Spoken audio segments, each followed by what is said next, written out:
आपको बताते हैं, विभागों के बंटवारे के बाद मंत्रियों ने अपना पदभार अब संभाल लिया है। सुबह सुबह विदेश मंत्रालय पहुंच गए हैं जयशंकर। देखिए, पहले भी विदेश मंत्री थे, एक बार फिर से जिम्मेदारी दी गई है। उनके अच्छे काम को देखते हुए दूसरी बार देश के विदेश मंत्री बने हैं एस जयशंकर। रेल और सूचना प्रसारण मंत्री अश्विनी वैष्णव, एक बार फिर से रेल मंत्रालय दिया गया है, जिम्मेदारी दी गई है, कार्यभार संभाल लिया है, पहुंच गए हैं रेल भवन में अश्विनी वैष्णव। भव्य स्वागत उनका किया गया और उन्होंने क्या कहा, मोदी जी के विजन को आगे बढ़ाएंगे। दो तस्वीरें आपको दिखा रहे हैं, एक तरफ विदेश मंत्री एस जयशंकर विदेश मंत्रालय पहुंचते हुए, दूसरी तरफ रेल मंत्री अश्विनी वैष्णव। जैसे ही पहुंचे रेल भवन, जोरदार तरीके से स्वागत हुआ, फूल गुलाब का दिया गया।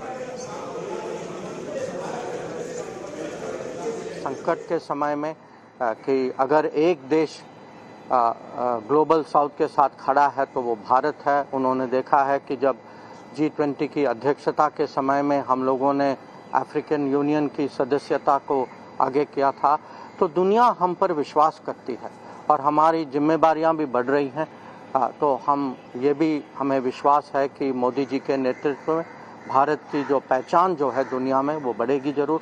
और UNSC का सवाल आपने उठाया, पर उसके अलग अलग और भी पहलू हैं और मुझे पूरा विश्वास है कि उनके नेतृत्व में मोदी 3.0 की विदेश नीति जो है बहुत सफल होगी।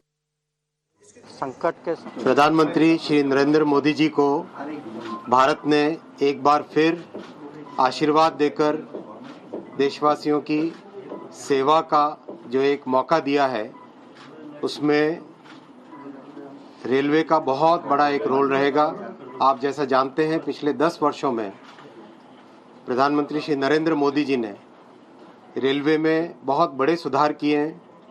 रेलवे का इलेक्ट्रिफिकेशन हो, नई पटरियां बनानी, नए तरह की ट्रेन्स लानी, स्टेशंस का रीडेवलपमेंट, इसी विजन को, प्रधानमंत्री जी के इसी विजन को जो पिछले 10 सालों में ट्रांसफॉर्मेटिव विजन रहा है, इसी विजन को आगे इम्प्लीमेंट करने की जिम्मेदारी दी है प्रधानमंत्री जी ने। मैं उनका आभारी हूं। तो एक पल भी बर्बाद नहीं करना चाहते, सुबह सुबह मंत्रालय गए, जिम्मेदारी संभाली, पदभार संभाल लिया और काम काज में जुट गए। वहीं एक और तस्वीरें आपको दिखा रहे हैं, ये जो आप देख रहे हैं ये भूपेंद्र यादव हैं। इन्होंने भी सुबह सुबह पदभार संभाल लिया है। पर्यावरण मंत्रालय इनको मिला है और पर्यावरण के लिहाज से कामकाज में अब जुट चुके हैं।